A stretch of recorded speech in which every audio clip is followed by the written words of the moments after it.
নীলার হুঁশ ফিরে আসতে এসে কিয়ানের উপর থেকে উঠে পড়তে নেয়, তবে তখনও তার কোমর কিয়ানের শক্ত হাতের বাঁধনে আবদ্ধ আছে। কিয়ানের বুকে হাত দিয়ে ভর দিয়ে উঠতে গিয়ে বাধা পেয়ে সে পুনরায় পড়ে যায়। কিয়ান যেন একটা ঘোরের মধ্যে পড়ে গেছে। সে এক হাত উঁচিয়ে নীলার মুখের উপর পড়ে থাকা এলোমেলো চুলগুলো কানের পিছনে গুজে দেয়। নীলা তো হতভম্ব হয়ে কিয়ানের ভাবসাব বোঝার চেষ্টা করে। কিয়ান যখনই নিজের মুখ তার দিকে এগিয়ে আনে তখনই নীলা চিৎকার করে জোরে ধাক্কা দিয়ে কিয়ানের উপর থেকে উঠে পড়ে। নীলার চিৎকারে কিয়ানের হোশ ফেরে। সে কি করতে যাচ্ছিল নীলা মুহূর্তেই দৌড়ে রুম থেকে বেরিয়ে যায়। আর কিয়ান শুয়ে থেকেই ঘন ঘন শ্বাস ফেলতে থাকে। তার মতো প্রাপ্তবয়স্ক এক পুরুষের এতটা নিকটে একটা মেয়ে আসলে নিজের উপর নিয়ন্ত্রণ রাখা বড্ড কঠিন হয়ে পড়ে। কিয়ানও একটু সময়ের জন্য নিজের নিয়ন্ত্রণ হারাতে বসেছিল। এই মুহূর্তে তার বড্ড অনুশোচনা হচ্ছে। সে শুয়ে থেকেই নিজের দ্রুত বিট করা হাড়টাকে শান্ত করার চেষ্টা করছে। অপরদিকে নীলা দৌড়ে এসে রুমে ঢুকে দরজা আটকে দেয়। তারপর দরজায় হেলান দিয়ে সেভাবেই বসে পড়ে। তার পায়ের ব্যথা যেন তার বোধগম্যই হচ্ছে না। ভয়ে আতঙ্কে সে ঘেমে নিয়ে একাকার। এখনই এটা কি হতে যাচ্ছিল? সে যে এভাবে কিয়ানের এতটা নিকটে গিয়ে পড়বে তা গুণা করেও টের পায়নি। নীলা বিড়বিড়িয়ে বলতে থাকে, ও নো, এটা কি হতে যাচ্ছিল? আল্লাহ, আমি এখনো বিশ্বাস করতে পারছি না। তাও কিনা কিয়ান স্যারের সাথে? নো। নীলার গোলু মনু তার রুম ছুড়ে লাফালাফি করছিল। নীলাকে আসতে দেখে তারা নীলার কাছে এসেছে, গুড়গুড় করছে। নীলা তাদের দেখে আরো রেগে যায়। একটা বাচ্চাকে দুহাতে তুলে বকতে বকতে বলে, বদমাস ছেলেপেলে, তোদের সব দোষ। মাকে একা ফেলে চলে এসেছিস বেয়াদব। লোকটা যদি তোদের মাকে কিছু করতো তখন কি করতি? বিড়াল দুটো ড্যাব ড্যাব করে তাকিয়ে আছে। নীলার বকুনির পরিপ্রেক্ষিতে মিয়াও মিয়াও করতে থাকে, যেন তারা বলতে চাচ্ছে, আমাদের কি দোষ? আমরা তো শুধু খেলছিলাম। তুমিই তো উড়ে গিয়ে আমাদের না হওয়া পাপার উপরে পড়ে গেলে। আমরা তো তোমাদের স্পেস দিয়ে আসলাম আর তুমি এসে আমাদের বকছো। হঠাৎ নীলা বাহিরে গাড়ির আওয়াজ পায়। দ্রুত বারান্দায় গিয়ে দেখতে পায় কিয়ান হন্তদন্ত হয়ে গাড়ি নিয়ে বেরিয়ে যাচ্ছে। নীলা অবাক হয় এত রাতে কিয়ানকে চলে যেতে দেখে। সে সময় তার রুমের দরজায় শব্দ হলে দরজা খুলে দেখে তার বাবা এসেছে। কি হয়েছে বাবা, ঘুমাওনি এখনো? ঘুমাতেই যাচ্ছিলাম। হঠাৎই কিয়ান বাবা এসে জানালো সে চলে যাচ্ছে। নীলা প্রশ্ন করে, কেন চলে গেল? কিছুই জানালো না, বলল জরুরি কাজ পড়েছে নাকি। যাই হোক, তুই এখনো ঘুমাসনি কেন? এখনো বিড়াল নিয়ে বসে আছিস? দূরে রাখ এগুলোকে, কালকে এগুলোকে ভ্যাকসিন দিয়ে আনবো, তারপর কোলে নিয়ে ঘুরিস। আচ্ছা বাবা, তুমি গিয়ে শুয়ে পড়ো, আমিও ঘুমাবো এখনই। রফিকুল সাহেব চলে যেতেই নীলা লাইট নিভিয়ে এসে শুয়ে পড়ে। তার সম্পূর্ণ অন্ধকারে ভয় করে বলে সে বেডসাইড ল্যাম্পটা জ্বালিয়ে রাখে। আর এই আলোতে তার কিয়ানের সাথে মুহূর্তের কথা মনে পড়ে যায়। কতটা নিকটে ছিল তারা। তার সঠিক সময়ে হুঁশ না ফিরলে আজকে কিছু একটা হয়ে যেত। তবে কিয়ান কেন চলে গেল? সত্যিই কি দরকারি কাজ পড়েছে নাকি একটু আগের ঘটনার জন্যই চলে গেল? নীলার ভাবনা থেকে কিয়ান যেন সরতেই চাচ্ছে না। নীলার চোখের কিয়ানের অবয়ব দৃশ্যমান হয়ে ওঠে। কি এক মারাত্মক অবস্থা হয়েছিল। গাড়ির স্টিয়ারিংয়ে কিয়ানের হাত শক্ত হয়ে আছে। প্রতিবারই চোখের সামনে নীলার সেই এলোমেলো চুলে ঢাকা শান্ত মুখটা ভেসে উঠছে। সে একসময় বিরক্ত হয়ে স্টিয়ারিংয়ে চাপড় মারে। ড্যাম ইট, আমি কিভাবে পারলাম এভাবে নিয়ন্ত্রণ হারিয়ে ফেলতে? বারবার মেয়েটার চোখ সামনে ভেসে উঠছে কেন? গাড়িটা রাস্তার এক পাশে সে সামিয়ে দিয়ে দুহাতে মুখ ঢেকে নেয়। পরক্ষণেই কঠিন সুরে নিজেকেই নিজে শাসাতে থাকে, সে আমার স্টুডেন্ট হয়, শুধুই স্টুডেন্ট, এর বাহিরে আর কিছুই নয়। আজকের মুহূর্তটা একটা অ্যাক্সিডেন্ট ছিল, আই শুড ফরগেট ইট। কিন্তু নীলা ট্র্যাপ। গভীর শ্বাস নিয়ে কিয়ান আবারও গাড়ি স্টার্ট করে, আপাতত গন্তব্য এয়ারপোর্টের দিকে। নীলার বাড়ি থেকে এমন দ্রুত বেরিয়ে আসার পিছনে এটাও একটা বড় কারণ। সকাল সকাল ঘিয়ে ভাজা পরোটার ঘ্রাণে নীলার ঘুম ভাঙে। ঘুম ভাঙতেই দেখতে পায় তার গোলুমনু তার মাথার কাছে একে অপরের সাথে লেপ্টে ঘুমিয়ে আছে। সে হেসে দুটোর গায়ে হাত বুলিয়ে দেয়। তারপর ফ্রেশ হয়ে নিচে যেতেই দেখে তার বাবা নাস্তা সাজিয়ে রেখেছে। ঘুম কেমন হলো আমার মায়ের? ভালো বাবা, পায়ে ব্যথা করছে এখনো একটু একটু। খেয়ে দিয়ে তৈরি হ, তোকে নিয়ে আবার ডাক্তার দেখিয়ে আসি আজকে। আর তোর বিড়ালের বাচ্চাগুলোকেও পেটের সাথে সাক্ষাৎ করাতে হবে তো। নীলা মাথা নাড়িয়ে খেতে বসে। তার ফোন বাজতেই দেখে নাবিহা কল করেছে। রিসিভ করতেই ওপাশ থেকে ভাঙা কণ্ঠে নাবিহা বলে ওঠে, দোস্ত কেমন আছিস? আমি তো ভালোই, কিন্তু তুই বোধহয় ঠিক নেই। হ্যাঁ রে, জ্বর বাঁধিয়ে বসেছি। বাচ্চাগুলোর কি খবর? তারা তো বেশ আছে। কালকে রাতে আমাকে জ্বালিয়ে মেরেছে। জানিস কালকে রাতে কি হয়েছে? নীলা বলতেই যায় তখনই সামনে বাবাকে বসে থাকতে দেখে চুপ করে যায়। ফোনে ফিসফিসিয়ে বলে, ভার্সিটি গিয়ে জানাবো, অনেক কিছুই হয়ে গেছে। ঘটনা কি আমাদের স্যারকে নিয়ে? কি সত্যি? এটা আবার বলিস না, রাতে স্যার তোমাদের বাসা? কি সত্যি? এটা আবার বলিস না, রাতে স্যার তোদের বাসায় ছিল? আল্লাহ, তার মানে স্যারের সাথে? চুপ থাক বেয়াদব, বললাম না ভার্সিটিতে গিয়ে জানাবো। ওপাশ থেকে নাবিহা খিলখিলিয়ে হাসতে থাকে। দোস্ত, তুইও দিন দিন স্যারের মতো হয়ে যাচ্ছিস, কথায় কথায় বেয়াদব ডাকা শুরু করছিস। নীলা একটা দীর্ঘশ্বাস ফেললো। সত্যিই তার মাঝে কিয়ানের প্রভাব পড়া শুরু হয়েছে। বিকালে নীলা বাবার সাথে তার বিড়াল দুটোকে নিয়ে বাহিরে যায়। প্রথমে বিড়াল ক্যারি করার জন্য বাকেট কিনে তারপর তার ভেটের কাছে গিয়ে প্রয়োজনীয় চিকিৎসা সেরে আসে। তারা ভেটের কাছ থেকে বের হতেই তার বাবার ফোনে কল আসে। বাবাকে অফিস থেকে ফোন করেছে, একটা জরুরি দরকারে সাজিদুল আঙ্কেল যেতে বলেছে। তিনি মেয়েকে নিয়ে বেরিয়েছে বলে এখন মেয়েকে একাকী পাঠাতে চান না, তাই মেয়েকে সাথে নিয়েই নিজের অফিসে চলে যান। নীলা তার বাবার সাথে বেরুলে আশেপাশে কোথাও খেয়াল রাখতে হয় না, তাই সে তার হেডফোন সাথে নিয়ে বেরিয়েছে। বাবা অফিসে গিয়ে তাকে একটা জায়গায় বসতে বলে নিজের কাজ করতে চলে যান। নীলা সেখানে চুপচাপ বসেছিল, কানে থাকা হেডফোনে তার পছন্দের কিছু গান বাজছে। হাতের বাকেটে বিড়াল ছানা দুটো গুটিসুটি মেরে বসে আছে। নীলা আঙ্গুল তুলে তাদের সাথে খেলছিল। হঠাৎ অনুভব করে কেউ একজন তার পাশের খালি জায়গায় এসে বসেছে।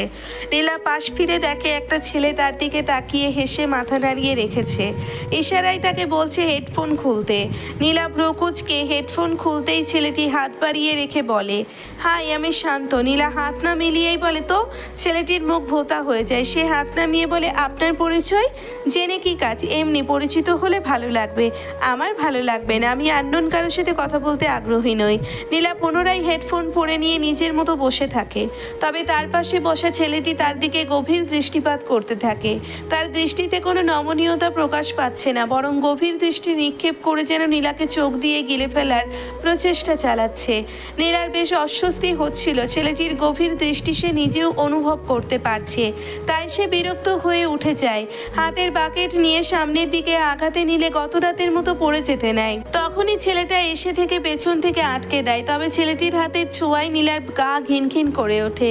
গত রাতে কিয়ানো তো তাকে পড়ে যাওয়া থেকে আটকে ছিল, তার তো তখন কোনো খারাপ লাগলো না। সে ছোঁয়ায় তার শরীর কেঁপে ওঠেনি। এই ছেলেটার ছোঁয়ায় তো ঘৃণ্য লাগছে কেন? সে ঘুরে গিয়ে সজোরে ছেলেটির গালে থাপ্পড় বসায়। কড়া কণ্ঠে বলে, অনেকক্ষণ ধরেই সহ্য করছি, কিছু বলছিলাম না মানে এই না যে বলবোও না।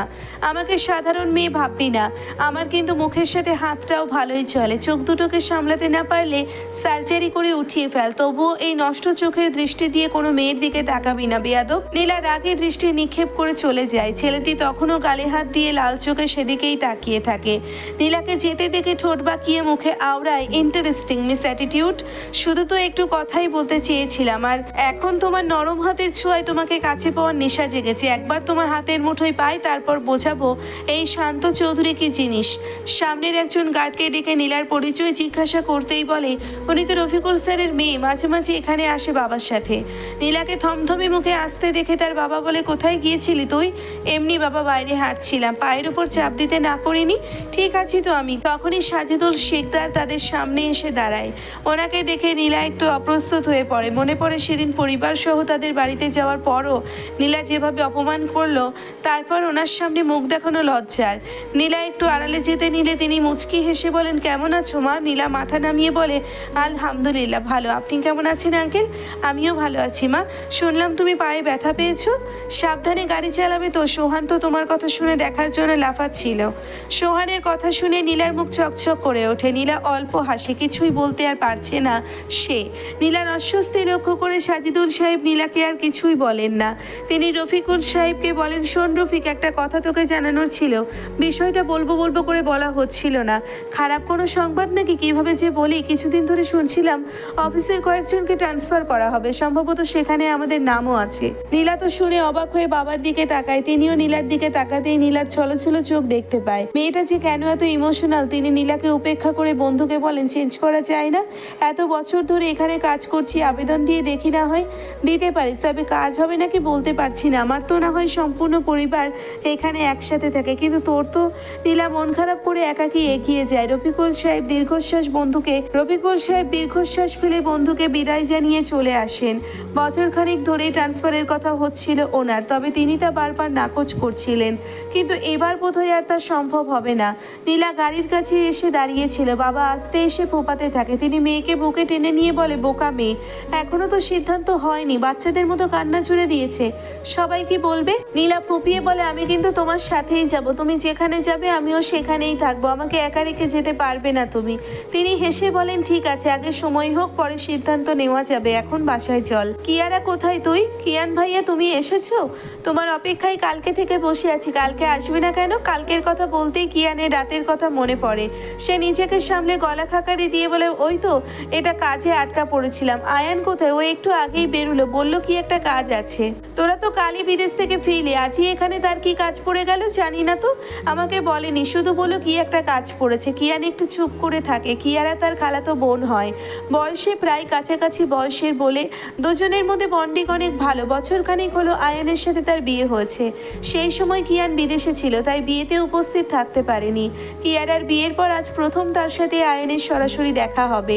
এর আগে ফোনে কথা হলেও দেখা হয়নি তাদের। ভাইয়া তুমি রেস্ট করো, আমি খাবারের ব্যবস্থা করছি। কিয়ান পাশের রুমে গিয়ে শুয়ে পড়ে। ফোন বের করে কাউকে বলে আয়ানের ব্যাপারে একটু খবর নিতে, কারণ আয়ানের সম্পর্কে তার তেমন কিছুই জানা নেই, তাই শুরুতেই সব জেনে রাখা ভালো হবে।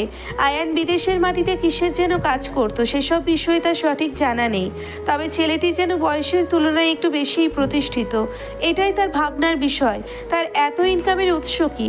পরি তুমি কেমন আছো? আমি ভালো আছি, তুমি কেমন আছো হ্যান্ডসাম বয়? সোহান বায়না ধরায় নীলার সাথে ভিডিও কলে কথা বলার সুযোগ দেয়। নীলাকে দেখে সোহানের মুখে হাসি ফুটে ওঠে। আমিও ভালো, জানো আমি না তোমার সাথে দেখা করতে চাচ্ছিলাম, কিন্তু চাচ্ছু না করে দিয়েছে, বলেছে আমি নাকি তোমাকে ডিস্টার্ব করব। আমি কি তোমাকে ডিস্টার্ব করি পরি?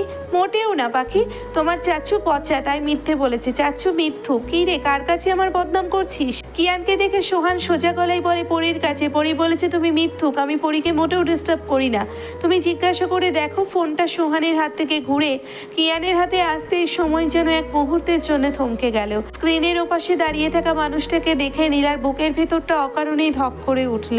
সদ্য গোসল করে আসা কিয়ানের ভেজা চুলের ডগা থেকে টুকটুক করে জল গড়িয়ে কপাল ছুঁয়ে নেমে আসছে। পরনে শুধু কালো ট্রাউজার, দুহাত পকেটে গুজে রাখা। তার সেই অদ্ভুত এক ব্যক্তিত্ব যেন পুরো ফ্রেমটাকে নিজের করে নিয়েছে। নীলা কিছুক্ষণ শুধু তাকিয়েই রইল। গত রাতের সেই মুহূর্তটা আবারও বিদ্যুতের মতো ঝলকে উঠল তার মনে। অন্ধকার ঘরের সেই মুহূর্তগুলো যেন তার সামনে বারবার ভেসে আসছে। তার গাল দুটো অজান্তেই রাঙা হয়ে উঠল। ধ্যাত, আমি আবার কী সব ভাবছি। তবু যতবার সে চোখ সরাতে চাইল, ততবারই যেন দৃষ্টি ফিরে গেল সেই পরিচিত গভীর চোখ জোড়ার দিকে। তবে এই দৃষ্টিতে কোনো নোংরামি ছিল না, বরং মনে হচ্ছে কিয়ান যেন এই মুহূর্তে খুবই মনোমুগ্ধকর কিছু পরখ করছে। অন্যদিকে কিয়ান শান্ত হয়ে স্ক্রিনের দিকে তাকিয়ে আছে। স্ক্রিনের ওপাশে বসে থাকা মেয়েটাকে আজ যেন অন্যরকম লাগছে। খোলা চুলগুলো কাঁধ ছুঁয়ে নেমে এসেছে। কোলে গুটিসুটি মেরে বসে আছে গোলু আর মনু। তাদের মাথায় আলতো করে হাত বুলিয়ে দিচ্ছে নীলা। সেই দৃশ্যটা অদ্ভুত কোমলতায় ছুঁয়ে গেল কিয়ানের মনকে। একটা মুহূর্তের জন্যে তার ঠোঁটের কোণে অতি ক্ষীণ হাসি ফুটে উঠল। দুজনেই কিছু বলছে না, কথাগুলো যেন চোখেই আটকে আছে। নীরবতায়ও যে নিজস্ব ভাষা আছে তা হয়তো এই কয়েকটি সেকেন্ডেই তারা দুজন বুঝে ফেলল।